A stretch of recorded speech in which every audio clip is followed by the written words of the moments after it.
لا علمی کی وجہ سے، جہالت کی وجہ سے ہمارے بھی کچھ لوگ اللہ سے اس طرح کی باتیں کرنے لگ جاتے ہیں کہ میرے ہی گھر تینوں لبے اسی یا اللہ، اس طرح کی باتیں اور بھی بڑی، اب ان کا ذکر نہیں کرنا۔ تو اس لیے یہاں دعائے قنوت میں اس طرح بھی اشارہ ہے کہ وَنُثْنِي عَلَيْكَ الْخَيْرَ، کہ ہمیشہ ہم اچھی بات سے تیرا ذکر کیا کریں، تیرا نام جب بھی لیں گے اچھے طریقے سے لیں گے، اچھی تعریفات، اچھے اوصاف، کیونکہ قرآن نے خود کہا ہے نا کہ فَلَهُ الْأَسْمَاءُ الْحُسْنَى، کہ اس کے بڑے ہی اچھے اچھے نام ہیں، فَادْعُوهُ بِهَا، تو تم ان ناموں کے ذریعے اللہ کو پکارا کرو۔ قُلِ ادْعُوا اللَّهَ أَوِ ادْعُوا الرَّحْمَٰنَ، یوں کہا کرو یا اللہ یا رحمان، اَيَّمَّا تَدْعُوا، جیسے بھی جس نام سے بھی پکارو گے پکارا کرو، فَلَهُ الْأَسْمَاءُ الْحُسْنَى، اللہ کے بڑے ہی اچھے اچھے نام ہیں۔ تو بہرحال اس میں ہم یہ اقرار کرتے ہیں، تو اس اقرار کا لحاظ عملی زندگی میں ہونا چاہیے۔ ایک تو یہ طریقہ ہے کہ رب العالمین کی حمد و ثنا کے لیے روز وقت نکالا جائے، ایک تو 5 وقت کی نماز ہے وہ بھی، اور اس کے علاوہ بھی اللہ کا ذکر کیا جائے۔ مدارس سے عربیہ جو ہے نا، جہاں سے علماء تیار ہوتے ہیں، جن کا امت مسلمہ پہ بہت بڑا احسان ہے، تو وہاں جب آخری حدیث پڑھائی جاتی ہے بخاری شریف کی، تو وہاں بھی ایک حدیث یہی الفاظ ملتے ہیں ہمیں کہ رب العالمین کے پاک پیغمبر صلی اللہ علیہ وسلم نے ارشاد فرمایا کہ لوگوں 2 کلمے ہیں، زبان پہ بڑے ہلکے سے ہیں، اور جب ترازو میں تلیں گے قیامت والے دن تو ثقیلتان فی المیزان، بڑے ان کا بڑا وزن ہوگا، اور زبان سے جب تم ادا کرو گے تو وہ بڑے ہی نرمی سے جلدی سے ادا ہو جائیں گے۔ اور ان کی ایک بہت بڑی خوبی یہ ہے کہ حبیبتان الی الرحمن، رحمان کو بڑے پسند ہیں، اللہ کو وہ بڑے پسند ہیں۔ تو آپ نے پھر ان کی وضاحت فرمائی کہ وہ ہے سبحان اللہ و بحمدہ سبحان اللہ العظیم۔ تو اس لیے دوستو، زندگی چل رہی ہے اور ہر لمحے کم ہو رہی ہے، تو وقت نکالیے اللہ کی تسبیح کے لیے، اللہ کی حمد و ثنا کے لیے۔ 5 وقت کی نماز وہ تو پابندی سے ادا کرے، لیکن سبحان اللہ و بحمدہ سبحان اللہ العظیم کی ایک تسبیح اپنے اوپر فرض کر لیجیے۔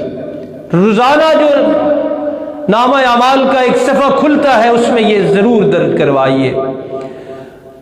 تو بہرحال یہ وعدہ اور یہ اقرار ہم کرتے ہیں۔ تو انسانوں کو سمجھانے کے لیے اس کا دوسرا پہلو یہ ہے، اسی آیت کی روشنی میں، کہ اگر انسان یہ نہیں کریں گے غفلت کی وجہ سے، تو اللہ کو حمد و ثنا کی اول تو ضرورت نہیں، لیکن اگر کرنے والے دیکھے جائیں تو وہ بھی کم نہیں ہوں گے، جیسے قرآن کی آیت کہہ رہی ہے۔ اور اسی طرح حمد کے سلسلے میں یہ بات یاد رکھیے کہ رسول اکرم صلی اللہ علیہ وسلم کو میدان محشر میں جو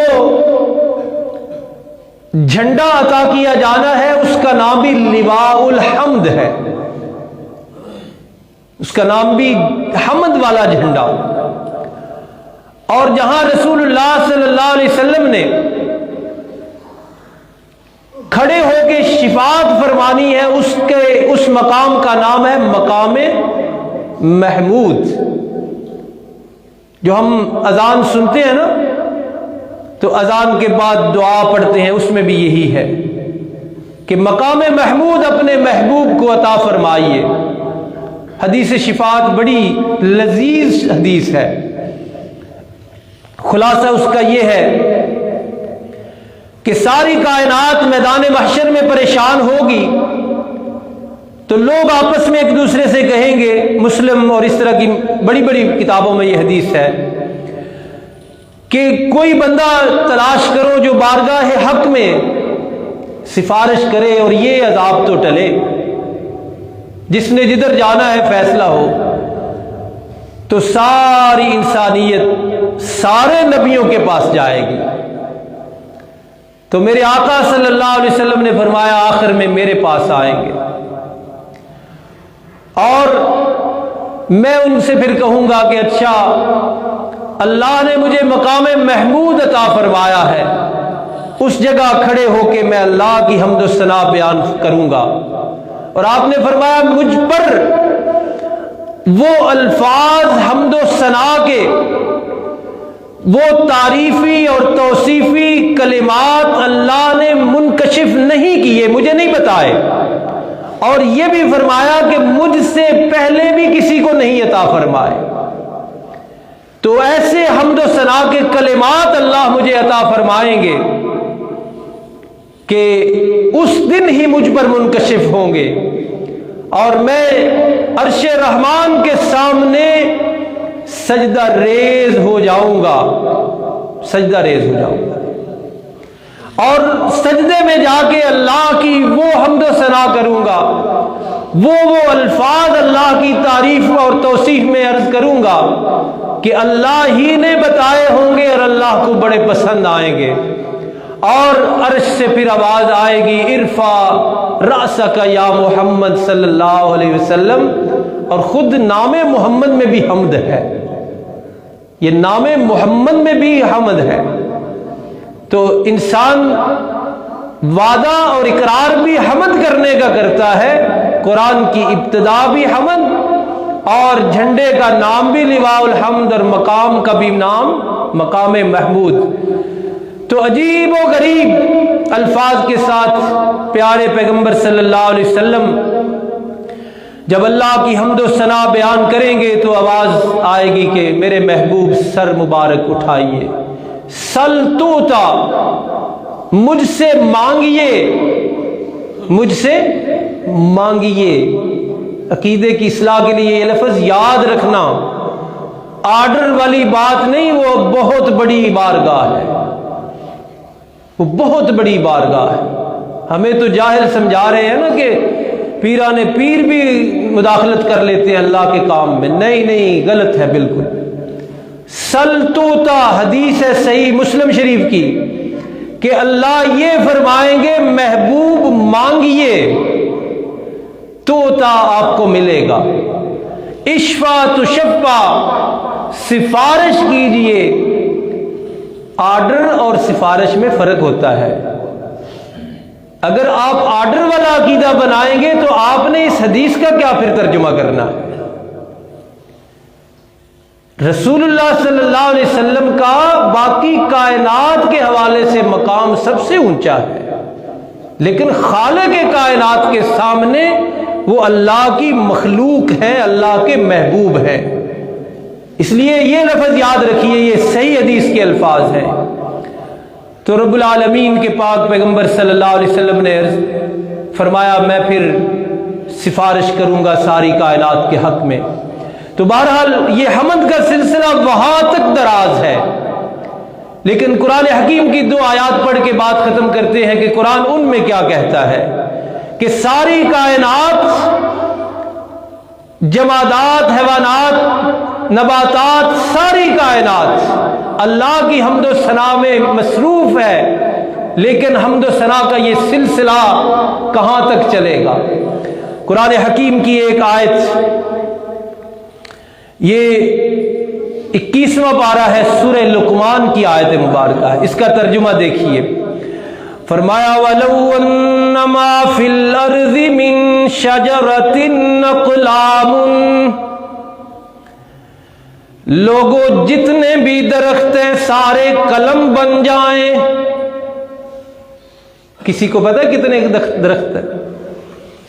محکمے والے تو کئی لوگ موجود ہیں درختوں کے کام والے، لیکن کسی کے بس میں نہیں کہ کائنات میں موجود درختوں کا شمار کر سکے۔ تو قرآن نے بات بھی پھر ایسی کر دی، فرمایا من شجرۃ اقلام، اس زمین میں جتنے بھی درخت ہیں سب قلم بن جائیں، والبحر یمد، اور جتنا بھی پانی ہے یہ روشنائی بن جائے، جس کے ساتھ لکھتے ہیں۔ فرمایا وسبعۃ ابحر، جتنے سمندر موجود ہیں دنیا میں ان کے ساتھ 7 سمندر اور مل جائیں، فرمایا ما نفدت کلمات اللہ، اتنی روشنائی ہو، اتنی انک ہو، آج انگلش سمجھ سکتے ہیں روشنائی کو، پتہ نہیں بچے سمجھتے بھی ہیں کہ نہیں، وہ میں جان بوجھ کے نہیں لفظ لے رہا، سیاہی ذرا وہ سیاہی کا لفظ آ جاتا ہے، آج انک ذرا جلدی سمجھ آتی ہے۔ فرمایا جتنے سمندر ہیں وہ انک بن جائیں، روشنائی بن جائیں، اور ان کے ساتھ اسی طرح کے 7 سمندر اور بھی بن جائیں، اللہ کی حمد و ثنا لکھنا شروع کر دیں، اللہ کی تعریف و توصیف لکھنی شروع کر دیں، تو قرآن کہتے ہیں ما نفدت کلمات اللہ، اللہ کی اتنی تعریفیں ہیں، اتنی توصیفات ہیں کہ ساری کائنات کے قلم اور ساری کائنات کے سمندر سیاہی میں بدل کے اللہ کی کلمات لکھ سکتے نہیں۔ قرآن حکیم میں ایک اور جگہ بھی یہی بڑا خوبصورت جملہ ہے، فرمایا اپنے محبوب مکرم صلی اللہ علیہ وسلم کو میرے محبوب کل اللہ کی شان آپ بھی بیان کیجئے۔ یہ اصل زاویہ نگاہ ہے۔ اب اللہ کے رسول صلی اللہ علیہ وسلم کی تعریف توصیف برحق ہے، بالکل صحیح ہے، لیکن اس کو اس انداز میں کرنا کہ رب کی ذات پس منظر میں چلی جائے، یہ اصل ظلم ہے، اور ہم اسی کو تھوڑا سا اسی کا مقابلہ کرنا چاہتے ہیں کہ یہ کام نہ کرو۔ دیکھو تو صحیح کہ عرش اللہ کی تعریف اور توصیف اتنی بلند ہے کہ محمد کریم بھی توصیف کرتے ہیں، رسول اللہ صلی اللہ علیہ وسلم بھی جس خالق مالک کی تعریف کریں اس کا رتبہ بھی تو قوم کو، امت کو، لوگوں کو سمجھاؤ۔ تو اب دیکھیے شان کس کی بیان ہونے لگی؟ اللہ کی، اور بیان کرنے کا حکم کسے دیا جا رہا ہے؟ حبیب کبریا صلی اللہ علیہ وسلم کا، اور الفاظ اسی سے ملتے جلتے ہیں۔ فرمایا کل میرے محبوب آپ اعلان کیجئے، اللہ کی شان بیان کیجئے، اللہ کا مقام و مرتبہ بیان کیجئے، اور فرمائیے لو کان البحر مدادا، سارا سمندر سیاہی اور روشنائی بن جائے، لکلمات ربی، میرے رب کے کلمات لکھنے کے لیے، میرے رب کی تعریفات لکھنے کے لیے، میرے رب کی توصیفات لکھنے کے لیے، سارا سمندر روشنائی میں بدل جائے۔ فرمایا لنفد البحر، یہ سمندر کی روشنائی ختم ہو جائے گی، سمندر سارے لکھتے لکھتے تھک جائیں گے، یہ سیاہی جتنی بھی ہے روشنائی، کب؟ فرمایا قبل ان تنفد کلمات ربی، لیکن میرے رب کی تعریفات و توصیفات ختم نہیں ہوں گی۔ وَلَوْ جِئْنَا بِمِثْلِهِ مَدَدًا، جتنا سمندر موجود ہے اگرچہ ہم اتنا اور بھی لے آئیں، پھر بھی یہ تو ختم ہو سکتا ہے، اللہ کی تعریف و توصیف کے کلمات ختم نہیں ہوں گے۔ تو یہ دعائے قنوت میں ہم کہتے ہیں کہ اللہ تعریف و توصیف اور حمد و ثنا تیری ہی کریں گے۔ اور گزشتہ جمعہ بھی میں نے عرض کیا، اللہ کو اپنی تعریفات میں، اپنی توصیفات میں، اپنی حمد و ثنا میں جو سب سے محبوب جملہ ہے نا، وہ یہی ہے لا الہ الا اللہ، کہ یہ جملہ تم کہو گے۔ کیوں؟ اس لیے کہ یہی جملہ کہلوانے کے لیے اللہ نے پیغمبروں کو بھیجا۔ اور جو حبیبتانی الرحمن میں سبحانہ ہے نا، سبحان کا بھی مطلب یہی ہے کہ اللہ شریکوں سے پاک، سبحانہ و تعالی عما یشرکون، سبحانہ و تعالی عما یصفون۔ تو سبحان کا مطلب بھی یہ ہے کہ نفی کرنا، اور لا الہ الا اللہ کا مطلب بھی یہ ہے کہ غیر کی نفی کرنا۔ وہ مالک اکیلا ہے نا، اس نے ساری کائنات اکیلے نے بنائی ہے، اس لیے اپنی تعریفات و توصیفات حمد و ثنا میں اسے یہی پسند ہے کہ اس کی مخلوق غیر کی نفی کرے، کہ اللہ کے سوا کوئی اور دینے والا نہیں، اللہ کے سوا کوئی اور خالق نہیں، اللہ کے سوا کوئی اور رازق نہیں، اللہ کے سوا کوئی مالک نہیں۔ اور یہ قرآن میں ساری چیزیں بیان ہیں۔ قرآن مجید میں اللہ نے فرمایا ہے کہ اللہ کے سوا کوئی مشکلیں دور کرنے والا نہیں، اللہ کے سوا کوئی حاجتیں پوری کرنے والا نہیں۔ اپنی تعریف میں، توصیف میں اللہ کو یہ انداز بڑا پسند ہے۔ تو یہ انداز اختیار کرنا چاہیے، اور اس کو سمجھ کر کہ لا الہ الا اللہ کا مطلب کیا ہے، پوری طرح اس کو سمجھ کر پھر اللہ کی تعریف و توصیف اس جملے سے کرنی چاہیے۔ اللہ رب العالمین ہمیں اپنے حمد و ثنا میں مصروف رکھے۔ پہلے بھی عرض کیا کہ زندگی کا کوئی پتہ نہیں، سب کا ہی، کسی کی ایک گھڑی کا بھی کوئی اعتبار، لمحہ کوئی گارنٹی نہیں ہے۔ تو اس لیے آج سے ہی اپنے آپ کو اللہ کی حمد و ثنا میں مصروف کر لیجئے۔ اللہ کی حمد و ثنا جو کرتا ہے، اللہ پھر اس کے سارے کام بھی پورے کرتے ہیں، اس کی حاجتیں پوری کرتے ہیں۔ اور سب سے بڑی بات یہ ہے کہ اللہ کو اپنے حمد و ثنا کرنے والے بندے بڑے پسند ہیں۔ اللہ رب العالمین ہمیں بھی ایسے لوگوں میں شمار کر دے